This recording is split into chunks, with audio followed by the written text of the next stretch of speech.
How's it going, everyone? Just a Cup. Brian Fetzer here, world's greatest team. We are getting ready to start the first of two Just the Cups today.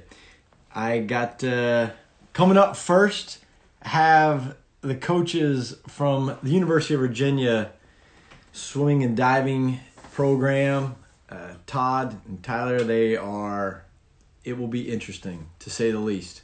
So we'll be bringing them on here in a second and get a chance to chat it up and talk a little swimming, a little coaching. So I'm pretty excited about it. There he is. How are you doing, sir? What's up? How you doing? I'm doing good. Wow. That's a full-on stash going on right there. That's my Corona stash. I love it. It's my coronavirus. It's my new hobby. I love it. I love it. That's fantastic. Well, hey, I mean, how is this new craziness affecting coaching in the college level? Well, we're not coaching. Touche. The hardest part about it is the NCAA has told us we can't coach. And our outlook and literally we can't even discuss any physical activity with our team members, any of the athletes, anything at all. So we're only allowed to do chalk talk type stuff or review race video or things like that. So, which can be beneficial, but sure. We're not, I mean, that's obviously part of coaching too, but we're not, really.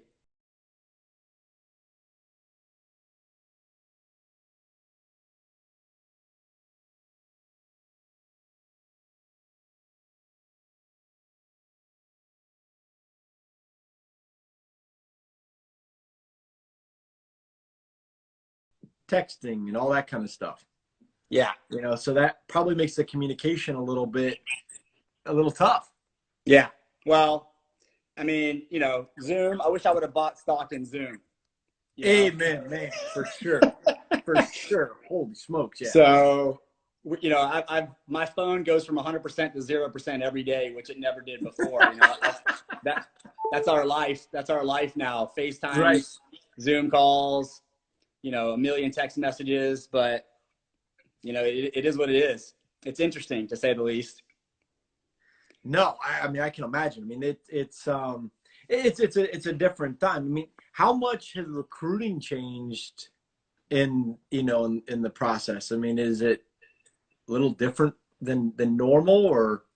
I think recruiting, at least for us at where we're at currently, it hasn't changed that much because we're right in the middle of, a period of we finished our last recruiting class for 2021, and we can't technically start recruiting our 2022s until June 15th.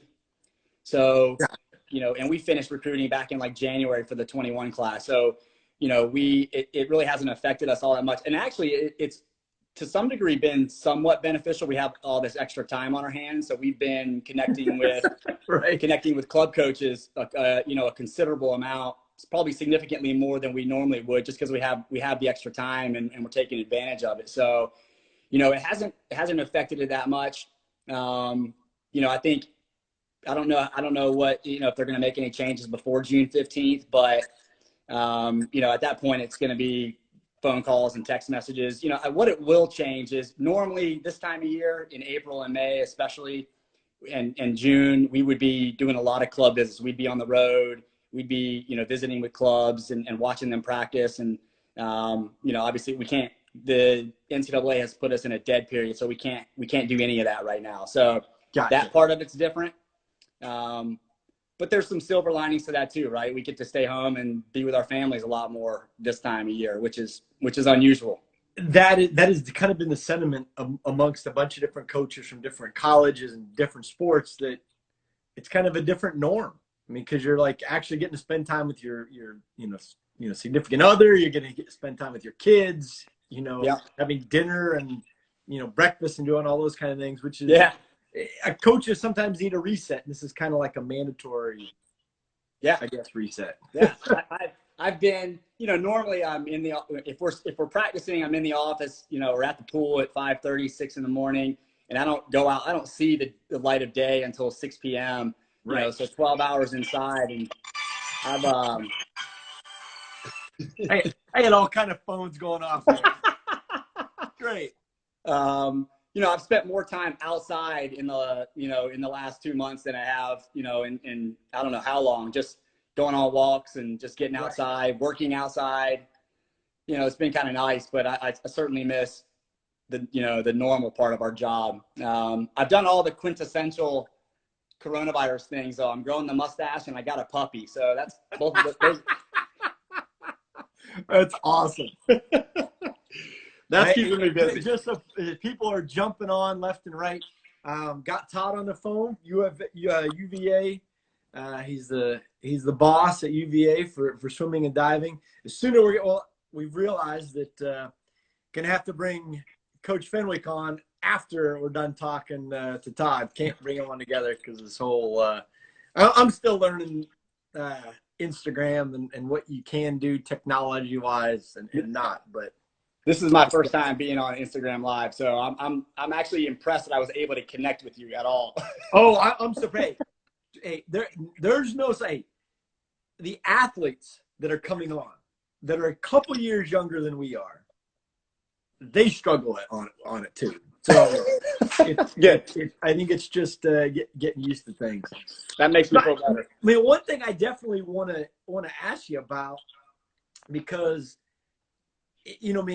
the success, especially in recruiting, you guys have had in a short period of time being there. What's been the difference? Like what are you guys doing it's kind of setting the swimming and diving world on fire? Yeah, I don't know what we're doing differently than anybody else. I just know what we're doing, and what we are doing is we are just super aggressive. I mean, all of our coaches on staff realize and understand how important recruiting is. And it's mostly about, staying connected and building relationships. And we do our best to do that. And, I think, as well as I do, that the University of Virginia can attract some of the best talent in the country. Just the university itself, because of the academic standards are so high. It's such an elite level, education, and that goes a long way. And then, when you couple it with the beautiful campus, and the success that especially the Olympic sports have had here historically, it's a no-brainer, to be honest. And so, our staff just works really hard at recruiting, and we work really hard at pretty much everything we do, trying to make the team better, trying to create a great environment, trying to make it fun. I mean, doing all those things are challenging and difficult. And we're probably better at it sometimes, and not as great at it other times. But we're nonstop. My text message thread with our coaching staff blows up 24 hours a day practically, and 80% of it is recruiting based. Right. So, I think we're just hustling. Hustle is a key without question. Yeah. So you said fun, trying to make things fun. What's something that you guys do that's fun? As a team? Well, I think there's two sides of that. I think one side of it is, our staff's personalities lend to just, wanting to have a good time and not, I could be wrong here, and the viewers, maybe they could say otherwise, but I think our staff has a lot of personality, and, we're just not boring, and we don't want a boring pool deck. So, right. And I think the key to it is getting on the pool deck and actually coaching every day is the most exciting part of our day. And we love it, and we're all passionate about it. And that's why we coach. We don't coach to do paperwork or to travel or whatever else. We're part of this profession because we love being on the pool deck. We love interacting with the athletes. So I think our staff's personality lends to just having a good time, joking around with the kids, you know, training a little bit differently maybe than some other places do, just doing things a little bit outside the box, and just trying to have a good time, and creating an environment from that perspective, you know, again, based on personalities.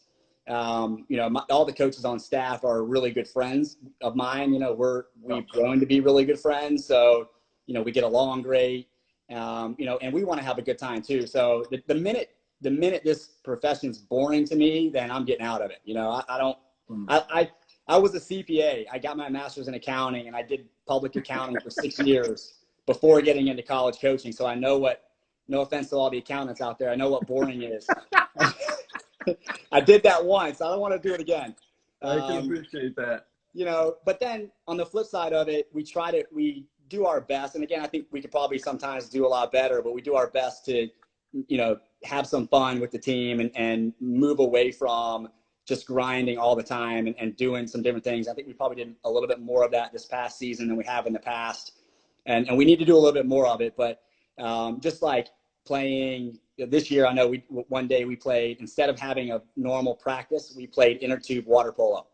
And the team had a blast doing it. And I actually had a blast watching them. One day we just had a fun time, and all the guys were playing basketball, you know, in the shallow pool, with the basketball hoop there. And so, you know, I think that one thing that a lot of coaches probably get scared to do is to do too much of that, because you worry about not doing the work, Right. and playing too much. And I definitely think there's a fine line between playing too much and working too much. But I think we could probably afford to do a little bit more playing, and it won't hurt us down the line. And we're learning, we're still learning on how much playing you can do, and Right. when that will take away from your work. So, I mean, so those that they haven't been around swimming much. I'm sure there's definitely some people watching that haven't. And their thought is, I mean, all they do is just swim. Like, what, you know, I mean, just like I think people that, you know, that aren't around track and field all the time think that all they do is just run, you know? Yeah. What are some things training wise that you guys do that isn't in the pool, that would be outside the pool? We do a lot of stuff outside the pool. You know, probably, I don't know, 30% of our training is outside the pool. Wow. So, I mean, obviously we're in the weight room, and the weight room is, we're in there 3 times a week, and that's pretty explosive base, pretty much all leg driven. You know, when I talk to our strength coach, I tell them, I want all of our guys and girls to be able to jump through the roof. Everybody should be able to dunk a basketball. I want you to, you know, increase their vertical and their force production within their vertical. That's right. what our strength program revolves around that. And then we put a pretty big emphasis on what we do. Monday, Wednesday, Friday, we're lifting weights. Tuesday, Thursday, Saturday, we do, you know, what we would call dry land in the swimming world. Here at UVA, we call it the circus. And it's just core-based work, a lot of med ball work, jump rope. We want to try to help the athletes become more athletic, because we believe that if they're more athletic outside the pool, that's going to help them in the pool. Right.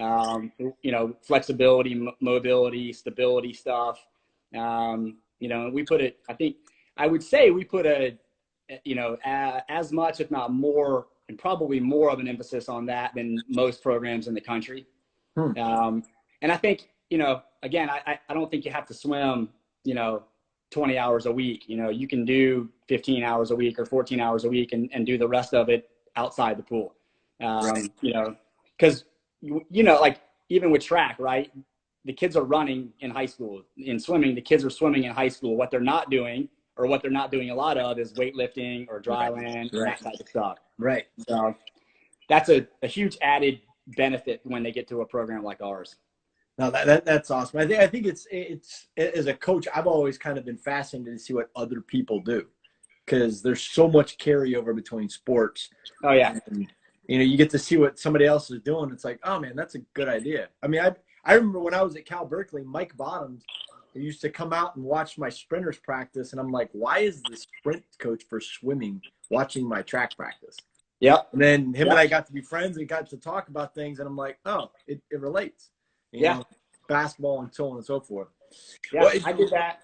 My first coaching job as an assistant coach, one of the first things I did was talk to the sprint track coach, and we tossed around ideas. You know, I asked him a lot of questions about how he teaches, 100-yard dash runners. And we talked about starts, and I actually got the sprinters at that time. This is like 10, 15 years ago, got them out on the track and used the pole vaulting kit to do some like starts and dives into, so I think that there's a lot that translates from track to swimming. That's very interesting. Very interesting. I'll let you go, and we'll bring Coach Fenwick on after this question. More head coaching wise, going from being an assistant coach to a head coach, what's the biggest difference in your opinion? I think the biggest, there's a couple of things. It's when at least for me, when I was an assistant coach, the only things I did were the things that I loved to do, which was coach, be on deck and actual coach, and recruit. Okay. Right. And that's all I did. Right. No paperwork, nothing else. It was just all fun. And so now I still get to do that stuff, and those are the two things I enjoy and I really enjoy about this profession. But, then obviously there's just a lot more responsibility. As an assistant coach, you might be managing, 5 to 15 athletes. Right. Obviously as a head coach, you've got to manage the entire team. So you're managing 60 athletes, you're managing, your staff, you're doing all the fun paperwork, obviously we want to abide by, as personally, I want to follow all the NCAA rules and regulations, but I've got to make sure that every athlete is, and I got to make sure that every coach is. So being an assistant coach, I think you're a little bit more responsible to yourself. Mm-hmm. And you can just put your head down and work and do a really good job and not have a lot to worry about. And right. As a head coach, you're responsible to a lot more than just yourself. You're responsible to all the athletes that are in your program. You're responsible to your staff. You're responsible to the athletic director, the department, the university. So, you're doing a lot more for a lot more people. Right. And it's not, that's not necessarily a bad thing. It's just challenging, and it adds a whole nother component to just being an assistant coach and kind of getting to do the things that you really like to do. Yeah, I can appreciate all that 100%. Yeah, 100%. Hey, now, appreciate you coming on. I mean, we're trying to expand and do some things and try to get some more different Olympic sport personalities on, from swimming and wrestling and a bunch of other sports. So it's fun, and this community's growing incredible. With having just a cup, just kind of getting some people talking about some things that are a little different, maybe. Yeah. Yeah. No, this is great. I appreciate it. No, hey, thanks for doing it. And like, what we'll do is if Coach Fenwick is watching, as soon as you go off, he's gonna hop on and we'll keep the party rolling. Sounds good. All right, Brian. Hey, wish you the best, man. Sir. Yeah, good to see you. All right, bye. Bye. All right. Next up on the chart, Mr. Fenwick. He is also at University of Virginia with swimming and diving, and we are going to be chatting about a bunch of things. And there he is. What's going on, buddy? Hey, if you guys don't know the guy that just joined me, he is Mr. Energy. I think that's probably the best statement to just describe. Have me out there in the bullpen warming up. I'm ready to rock and roll, my man. It is awesome. Hey, thanks for jumping on. We sure. This is I think for sports, especially Olympic sports, there's so much commonality between the ones, and I think it's good when somebody gets to see something that's a little bit different, a little bit, hey, it's out there. It's a little different. I got a question for you that I ask all the athletes. And I ask the athletes about, being starstruck. Has there been a meet or something that you've gone to that you've seen like another, athlete or someplace that you've been like, that's so-and-so? I have. It's really different when you're a coach, though. True. Like I've been to meets like where Phelps has been there, and obviously you're seeing Phelps win gold medals at the Olympics, like it's going out of style. But I've also known Michael for a really long time, so it's like I see him in practice, and it like so you just have a different take on it. It's not like you're showing up at these meets and all of a sudden there's a star in front of you, because a lot of the stars are kids ones. And in swimming, you watch the kids come up through the system. And so you see them when they're age groupers, you see them when they're in high school, and then you see them when they're in college. So by the time they're superstars, you've seen them since they were this tall. Right. No, and swimming and track and field are so similar that you see the kids grow up over time, and you're like, where did that kid come from? But other ones, you're like, yeah, they were going to be a star from the beginning. For sure. Yeah, it's for a lot of the great ones, it's pretty obvious pretty early. They have a gift. Yeah, I can imagine he was pretty good for a while. yeah, he held his own. What I asked Todd, I mean, you guys have really kind of come on the scene a little bit and kind of been the talk in the swimming and diving world a lot. Because I think one's the energy and kind of the thing, but I mean, what sets you guys apart as a staff than maybe other schools? We love what we do. We're not we're not coming to a job. I mean, this is, and Todd was a CPA for a while. I went to law school. Our staff could be doing a lot of different things, right. And we chose to get into this profession because we love it and we love the people. I think Todd did a great job putting his staff together. We're extroverts. We need Good people thing. every day. We're charismatic. We have energy, and that was his vision when he described what he wanted to build at UVA. He wanted energy on that pool deck every single day. He wanted energy in the office. He wanted to hang out outside the pool, and that's exactly what we've created. And I think people are drawn to that. You want that.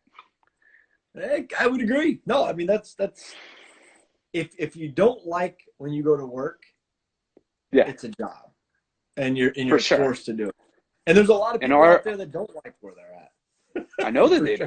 I can't imagine pushing a pencil all day, but there's some people that love that. It's just not. I need to be out there moving around and connecting with people. And I think our staff does that really, really well, and the athletes feed off it. How would you describe the team? I mean, what's a couple of words that would describe how the team is? Our team is extremely competitive. And I'm not just talking about swimming. I'm talking about everything they do, from the classroom to jobs they're going after, to going after grad school jobs, to clubs that they're in. I mean, our team wants to win everything that they do. So that's a huge thing. And, even when you're walking across campus, you can kind of feel that all over UVA. It's a bunch of people that are very, very competitive. They're also really, really down to earth. They're great people. I love talking with them.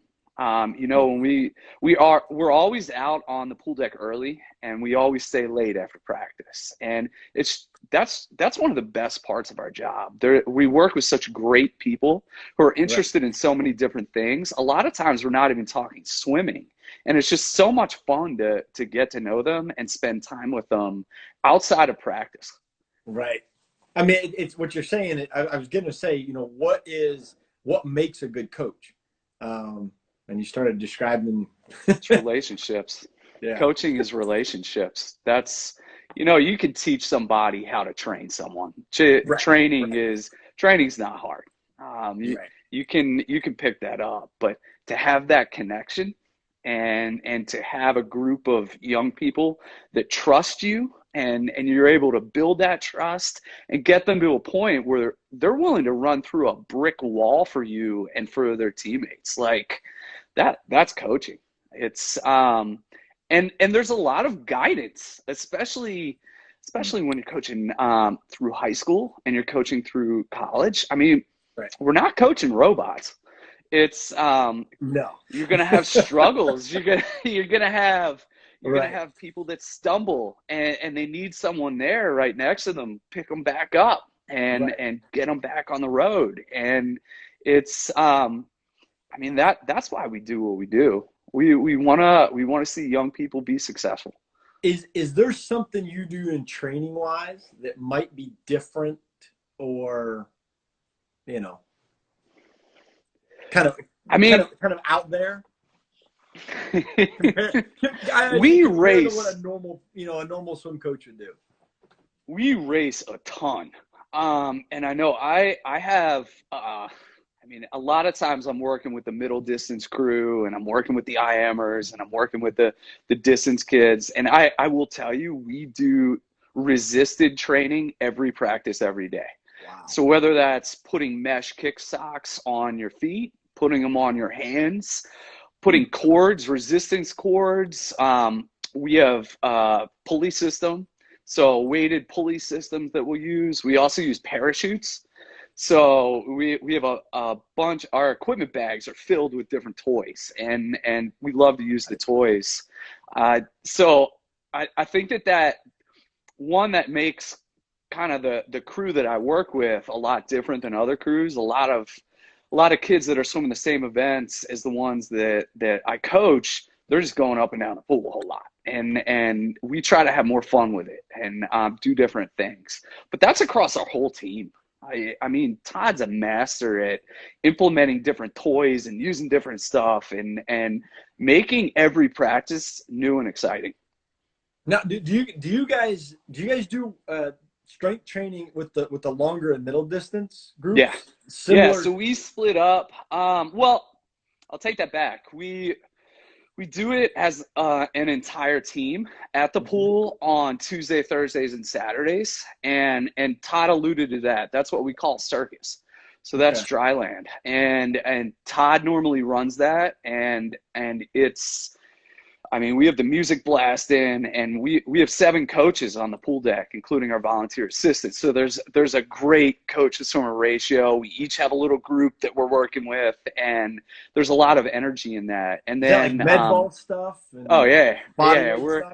Okay. Body weight stuff, med balls. We do a ton of jump rope. You should have seen our team when we first got to UVA using the jump ropes. It was bad. It was real bad. So one thing I'm doing during the quarantine is I hooked my garage is all set up as a gym now. And I'm trying to put myself through some of the stuff that we put our kids through. And I have a whole new respect. It's especially the jump rope. I had like marks all over myself when I was when I was through the first day. That's awesome. Yeah. So, and then we're in the weight room on Monday, Wednesday, Fridays. So, and that's the middle distance and distance kids. Well, because I mean, in some endurance sports, they don't quite lift as much as others, but swimming seems to, to lift more maybe than other endurance sports. Yeah, we want to get strong in the water, and lifting is, especially Olympic lifts and power lifts. That's something that's going to help us translate into the water and help us get speed and power. Nice. And so, a lot of times we'll complement that. So we'll be in the weight room before practice, and then we'll come over to the pool, and we may do an hour workout in the water, and it's all on like a pulley system, weighted weighted stuff, and then we call it contrast work, where we'll take that stuff off and then swim real fast for short distances. Interesting. Interesting. You can never have enough speed. Hey, no. No one's ever said speed kills, brother. No one ever said somebody's too fast. Never, ever. Never been said, any sport. Yeah. So hey, I'll let you go on after this one. You're looking for an athlete. We're not talking about times. We're not talking about you know, the numerical stuff. But what is an athlete that you would look for as a coach? Looking, man, there's a lot of things, and it's funny you asked this because I just I've been researching the class of 22 for a few months now, and I've been watching video, and I've been looking at, like, I research everything, and I just ranked my top 30. So it's funny that you asked this, and I think the beyond the obvious, like, you're looking for size. It's I mean, that's Eddie Reese's old trademark. You're looking for long, you're looking for lean. I think the major thing I look for is athleticism. And when I hear that someone has a background in water polo, or they were a great baseball player growing up, or they're a basketball player, and they also, like, that catches my attention a whole lot. Because I want people who are athletic, are going to be able to jump off walls, going to be able to get off the block, going to be versatile, and that's exciting for me to look for. I look for kids whose families have been in sports. Maybe mom and dad were sprinters in college.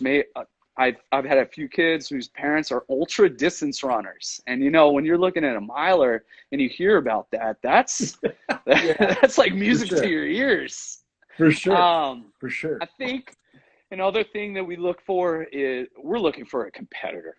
We're looking for somebody, when those lights go on, they get fired up from it and energized. And so I think, and you probably see this in track as well, I'm not as focused on what you can do in prelims as I am on what you do in finals.